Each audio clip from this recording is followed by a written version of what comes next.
अब मैं deformation of solid के लिए मैंने ये वीडियो बनाई है कि इसमें हम क्या क्या चीज़ पढ़ेंगे, ठीक है। डिफॉर्मेशन ऑफ सॉलिड्स में आपने याद करा होगा, मैंने आपको बोला था ये दो चीज़ें, स्ट्रेस एंड स्ट्रेन, दूसरा था बिंघम एंड क्राउफोर्ड, ठीक है, ये आपको पता है। बिंघम एंड क्राउफोर्ड क्या थे, रियोलॉजी ने सजेस्ट किया, या मैं बोलूँ बिंघम एंड क्राउफोर्ड ने या रियोलॉजी ने सजेस्ट किया बिंघम एंड क्राउफोर्ड को कि आप क्या डिस्क्राइब कर सको, फ्लो ऑफ फ्लूइड को डिस्क्राइब कर सको, और किसको डिस्क्राइब कर सको, डिफॉर्मेशन ऑफ सॉलिड्स को।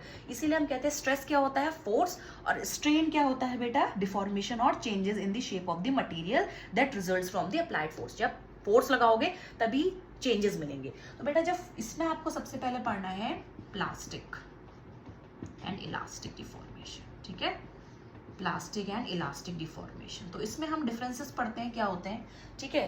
प्लास्टिक और इलास्टिक में आप डिफरेंसेस पढ़ सकते हैं, साथ में इनके नाम भी रख रखे हैं, permanent and temporary. Elastic is temporary and permanent is plastic, ठीक है।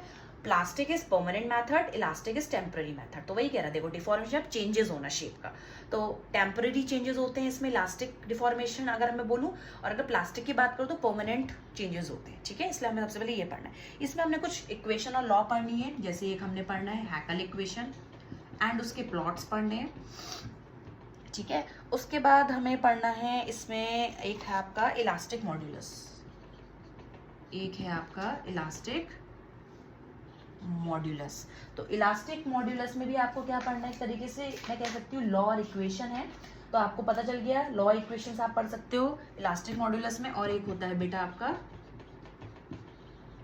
हुक्स लॉ, बस यही आपको पता होनी चाहिए deformation of solids. Stress, strain, Bingham and Crawford तो साइंटिस्ट तो बहुत जरूरी हैं, इसी ने रियोलॉजी ने इनको सजेस्ट किया था फ्लो ऑफ फ्लूइड और डिफॉर्मेशन ऑफ सॉलिड को समझने के लिए। डिफॉर्मेशन में आप दो तरीके पढ़ेंगे, प्लास्टिक इलास्टिक या परमानेंट एंड टेम्पररी, क्योंकि डिफॉर्मेशन का मतलब होता है चेंजेस, ठीक है।